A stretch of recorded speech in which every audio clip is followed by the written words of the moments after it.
Bienvenido a Yorian Audiolibros.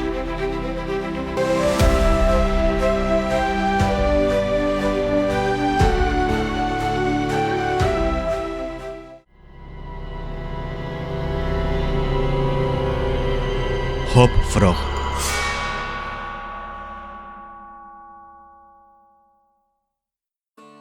Nunca conocí a alguien tan vivamente interesado en una broma como lo estaba el rey. Parecía vivir solo para hacer bromas. Contar bien un chiste y contarlo bien era el camino más seguro para ganar su favor.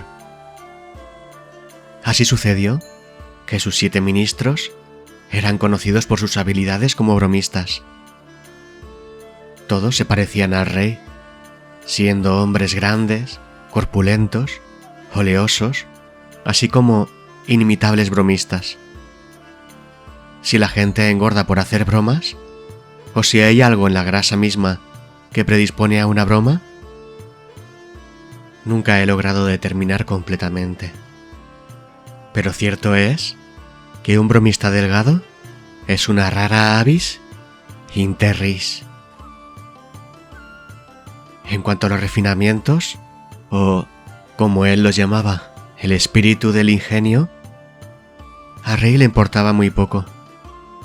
Tenía una admiración especial por la amplitud en una broma, y a menudo toleraría la longitud por ello. Las sutilezas excesivas lo cansaban. Habría preferido Gargantua, de Rabelais, al Sadic, de Voltaire. Y en general, las bromas prácticas se ajustaban mucho mejor a su gusto que las verbales. En la fecha de mi narración, los bufones profesionales aún no habían pasado completamente de moda en la corte. Varias de las grandes potencias continentales aún conservaban a sus tontos, que vestían de arlequín, con gorros y cascabeles, y se esperaba que estuvieran siempre listos, con agudas ocurrencias, en consideración a las migajas que caían de la mesa real. Nuestro rey, como es natural, conservaba a su tonto. De hecho, requería algo parecido a la locura para contrarrestar la pesada sabiduría de los 7 sabios que eran sus ministros, sin mencionar él mismo. Su tonto o bufón profesional no era solo un tonto. Sin embargo, su valor se triplicaba a los ojos del rey por el hecho de que también era un enano y un lisiado. Los enanos eran tan comunes en la corte, en esos días, como los tontos, y muchos monarcas habían encontrado difícil pasar sus días. Los días son bastante más largos en la corte que en otros lugares. Sin ambos, un bufón con quien reír y un enano para burlarse. Pero, como ya he observado, los bufones, en 99 casos de cada 100, son gordos, redondos y torpes, por lo que no fue una pequeña fuente de autocomplacencia para nuestro rey que Hop Frog, este era el nombre del tonto, poseía un tesoro triplicado en una persona. Creo que el nombre Hop Frog no fue el que le dieron al enano sus padrinos en el bautismo, pero le fue conferido por consentimiento general de los 7 ministros, debido a su incapacidad para caminar, como lo hacen los hombres. De hecho, Hop Frog solo podía avanzar con gran dolor y dificultad por un camino suelo. El prodigioso poder muscular que la naturaleza parecía haberle otorgado en sus brazos, a modo de compensación por la deficiencia en las extremidades inferiores, le permitió realizar muchas hazañas de una destreza maravillosa, cuando se trataba de árboles o cuerdas, o cualquier otra cosa para trepar. En tales ejercicios, ciertamente se parecía mucho más a una ardilla o a un pequeño mono que a una rana. No puedo decir con precisión de qué país provenía Hop Frog originalmente. Sin embargo, fue de alguna región bárbara, de la que nadie nunca había oído hablar, a una gran distancia de la corte de nuestro rey.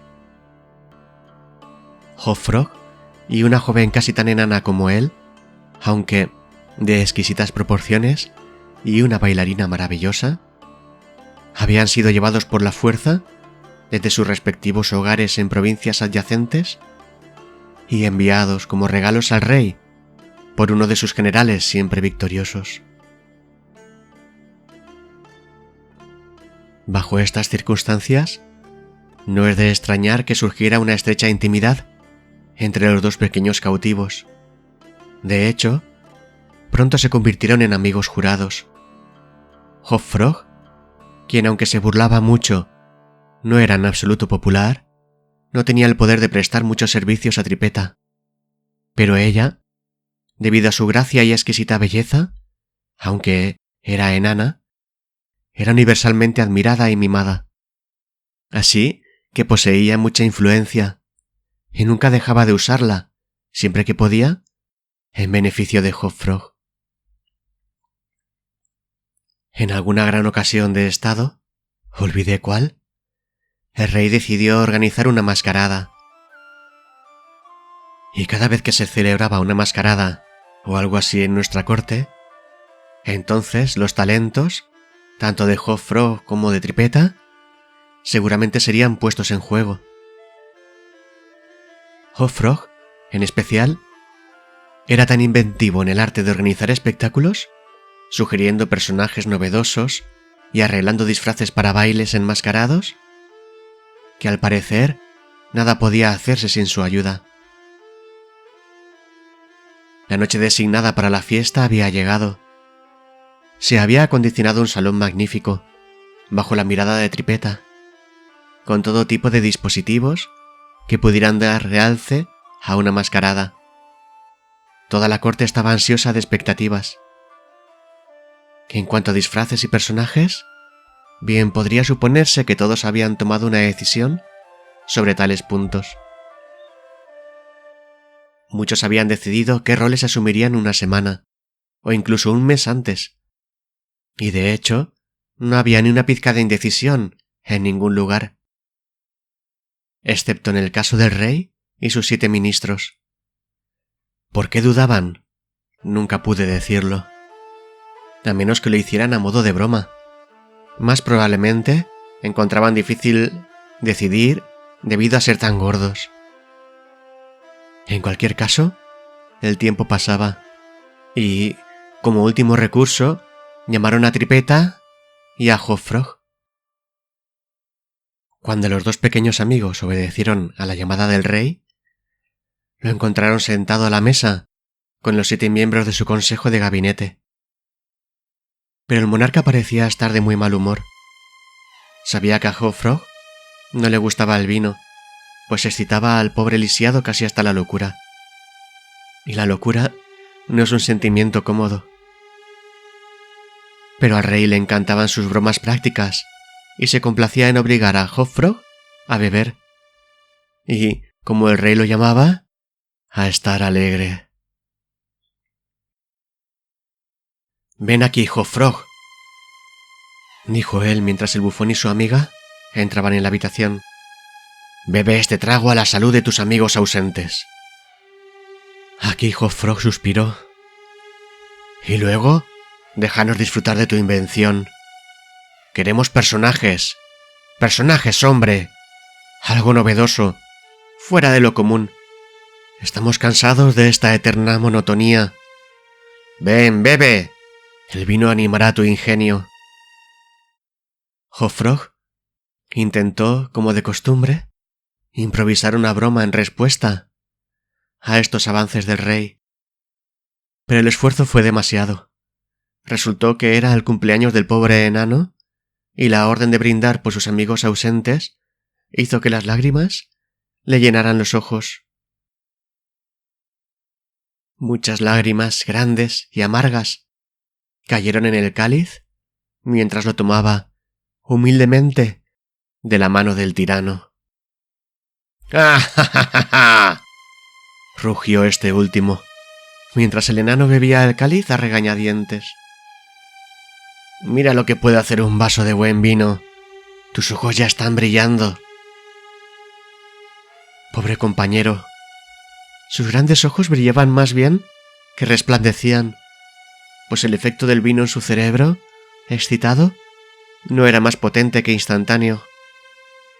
Colocó nerviosamente el cáliz sobre la mesa y miró a la compañía con una mirada medio insana. Todos parecían muy divertidos por el éxito de la broma del rey. «Y ahora, a los negocios», dijo el primer ministro, un hombre muy gordo. «Sí», dijo el rey. «Vamos, Hofrog, ayúdanos. Personajes, mi buen muchacho. Todos necesitamos personajes. ¡Ja, ja, ja!». Y como esto se dijo en serio, como una broma, su risa se convirtió en un coro de los 7. Hofrog también rió, aunque débilmente y de forma vaga. «Vamos, vamos», dijo el rey impacientemente. «¿No tienes nada que sugerir?» «Estoy tratando de pensar en algo novedoso», respondió el enano, de forma distraída, pues estaba bastante confundido por el vino. «¿Tratando?», gritó el tirano furioso. «¿Qué quieres decir con eso?». «Ah, lo entiendo. Estás de mal humor y quieres más vino. Aquí, bebe esto». Y le sirvió otro cáliz lleno y se lo ofreció al lisiado, quien simplemente lo miró, jadeando al intentar respirar. «Bebe, digo», gritó el monstruo, «o por los demonios». El enano vaciló. El rey se puso morado de rabia. Los cortesanos sonrieron. Tripeta, pálida como un cadáver, avanzó hacia el asiento del monarca y, cayendo de rodillas ante él, le imploró que perdonara a su amigo. El tirano la miró durante unos momentos, evidentemente sorprendido por su audacia. Parecía completamente perdido en qué hacer o decir, cómo expresar mejor su indignación. Finalmente, sin decir una palabra, la empujó con violencia lejos de él y arrojó el contenido del cáliz rebosante en su rostro. La pobre chica se levantó como pudo y, sin atreverse siquiera a suspirar, retomó su posición al pie de la mesa. Hubo un silencio sepulcral durante unos 30 segundos, durante los cuales se habría escuchado la caída de una hoja o de una pluma. Fue interrumpido por un sonido bajo, pero áspero y prolongado, que parecía venir de todas partes de la habitación a la vez. ¿Qué? ¿Por qué haces ese ruido?, exigió el rey, volviéndose furioso hacia el enano. Este último parecía haberse recuperado, en gran medida, de su embriaguez, y mirando fija, pero tranquilamente al rostro del tirano, simplemente exclamó: «¿Yo? ¿Yo? ¿Cómo podría haber sido yo?». «Parecía que venía de fuera», observó uno de los cortesanos. «Me parece que fue el loro en la ventana, afilando su pico en los alambres de la jaula». «Es verdad», respondió el monarca, como si se sintiera muy aliviado por la sugerencia. «Pero, por el honor de un caballero, podría haber jurado que era el rechinar de los dientes de este vagabundo». Acto seguido, el enano se rió. El rey era un bromista empedernido que no se oponía a que nadie se riera. Y mostró un conjunto de dientes grandes, poderosos y muy repulsivos. Además, afirmó estar perfectamente dispuesto a beber tanto vino como se deseara. El monarca se tranquilizó, y después de vaciar otro cáliz sin efectos perceptibles, Hofrog entró de inmediato y con un espíritu en los planes de la mascarada. No puedo decir cuál fue la asociación de ideas, observó él muy tranquilamente, como si nunca en su vida hubiera probado el vino. Pero, justo después de que su majestad golpeara a la chica y le arrojara el vino en la cara, justo después de que su majestad hiciera esto, y mientras el loro hacía ese ruido extraño afuera de la ventana, me vino a la mente una divertida broma. Una de nuestras travesuras de mi país, frecuentemente representada entre nosotros en nuestras mascaradas. Pero aquí será completamente nueva. Desafortunadamente, sin embargo, requiere un grupo de 8 personas y... ¡Aquí estamos!, gritó el rey riendo por su aguda percepción de la coincidencia. 8 exactamente, yo y mis 7 ministros. Vamos, ¿cuál es la broma? ¿La llamamos?, respondió lisiado, los 8 orangutanes encadenados. Y realmente es una excelente broma si se realiza de forma correcta. La representaremos, comentó el rey enderezándose y bajando sus párpados.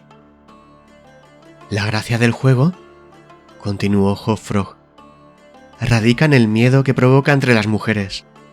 ¡Magnífico!, rugió en coro el monarca y su ministerio.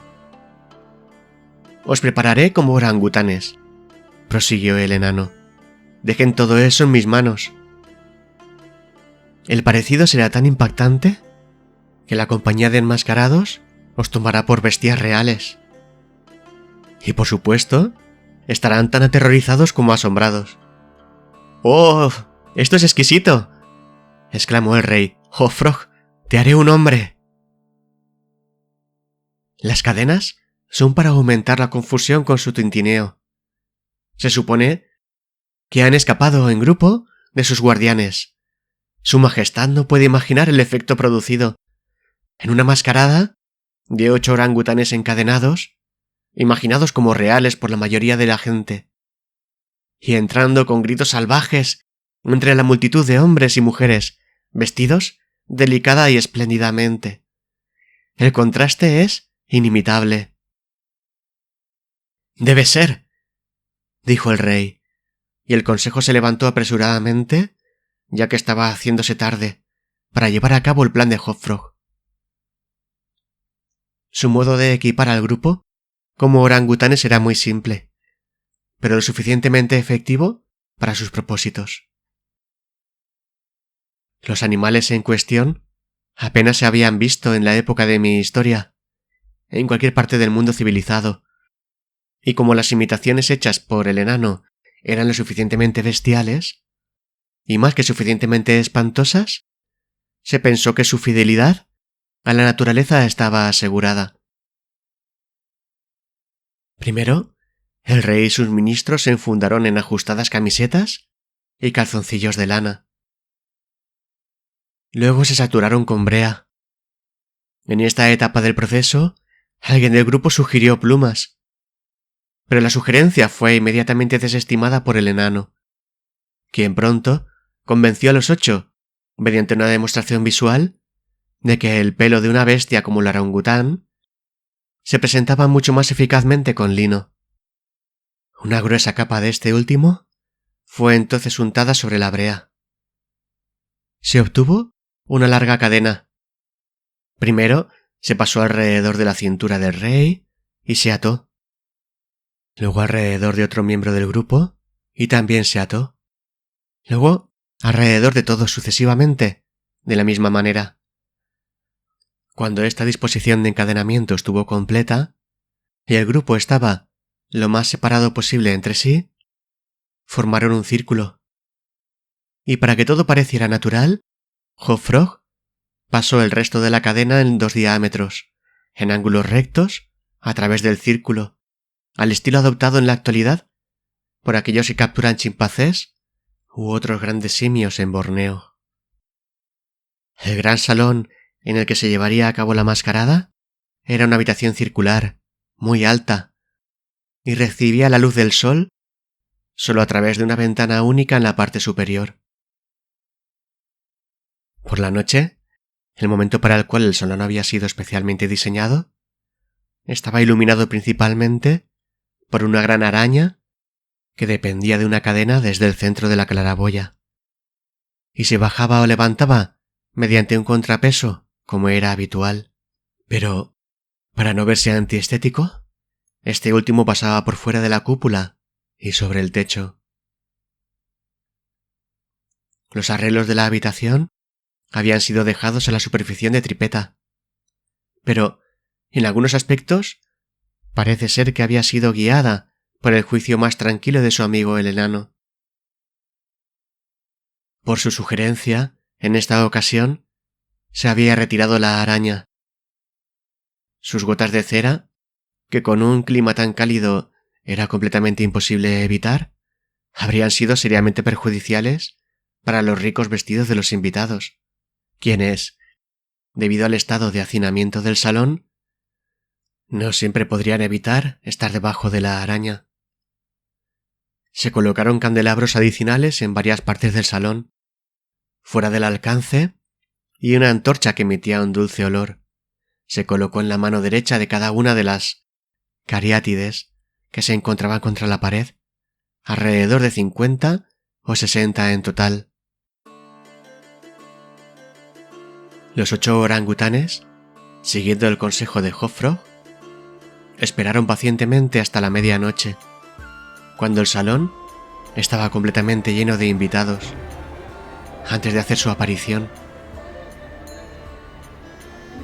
Sin embargo, tan pronto como el reloj dejó de sonar, se lanzaron, o más bien se arrastraron todos juntos, pues los impedimentos de sus cadenas causaron que la mayoría del grupo cayera y todos tropezaran al entrar.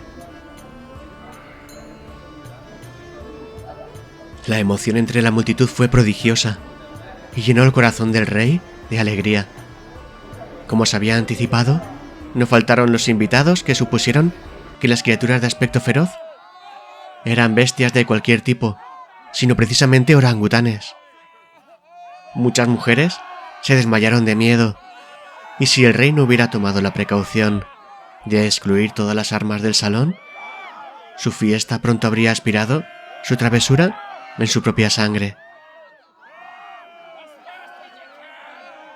Pronto se hizo un arrebato general hacia las puertas, pero el rey había ordenado que se cerraran inmediatamente después de su entrada, y por sugerencia del enano, las llaves habían sido depositadas con él. Mientras el tumulto entraba en su punto más álgido y cada persona estaba atenta solo a su propia seguridad, porque, de hecho, había un peligro real debido a la presión de la multitud excitada. La cadena por la que colgaba ordinariamente la araña y que se había levantado al quitarla, podía verse descendiendo muy gradualmente, hasta que su extremo enganchado llegó a unos 3 pies del suelo. Poco después de esto, el rey y sus 7 amigos, después de haberse tambaleado por el salón en todas direcciones, se encontraron finalmente en su centro, y por supuesto, en contacto inmediato con la cadena. Mientras estaban así situados, el enano, que les había seguido silenciosamente, incitándolos a mantener el alboroto, tomó el control de su propia cadena en la intersección de las 2 partes que cruzaban el círculo diametralmente y en ángulos rectos. Aquí, con la rapidez del pensamiento, insertó el gancho del que solía pender la araña, y en un instante, por alguna fuerza invisible, la cadena de la araña se hizo tan lejos hacia arriba como para que el gancho quedara fuera de su alcance, y como consecuencia inexorable, arrastrando a los orangutanes juntos, pegados entre sí, hacia arriba. Los invitados ya habían recuperado en cierta medida su calma, y, empezando a considerar todo el asunto como una broma bien tramada, estallaron en una fuerte carcajada ante la situación de los simios. «¡Déjenmelos a mí!», gritó ahora Hop-Frog, su voz aguda haciéndose fácilmente audible a través de todo el alboroto. «¡Déjenmelos a mí! Me parece que los conozco. Si puedo echarles un buen vistazo, pronto podré decir quiénes son». Aquí, trepando sobre las cabezas de la multitud, logró llegar a la pared, cuando, agarrando una antorcha de una de las cariátides, regresó, mientras avanzaba, al centro de la habitación. Saltó con la agilidad de un mono sobre la cabeza del rey y de allí se subió unos pocos pies sobre la cadena, sosteniendo la antorcha para examinar el grupo de orangutanes y gritando: «¡Pronto descubriré quiénes son!». Y ahora, mientras toda la asamblea, los simios incluidos, estaba convulsionada de risa, el bufón emitió de repente un silbido agudo, cuando la cadena se elevó violentamente unos 30 pies, arrastrando con ella a los orangutanes consternados y sorprendidos, y dejándolos suspendidos en el aire entre la claraboya y el suelo. Hopfrog, aferrándose a la cadena mientras subía, mantenía aún su posición relativa con respecto a los 8 enmascarados, y aún, como si nada estuviera mal, seguía empujando su antorcha hacia abajo, hacia ellos, como si intentara descubrir quiénes eran. Tan completamente asombrada estaba toda la compañía por esta ascensión, que siguió un silencio sepulcral de unos minutos de duración.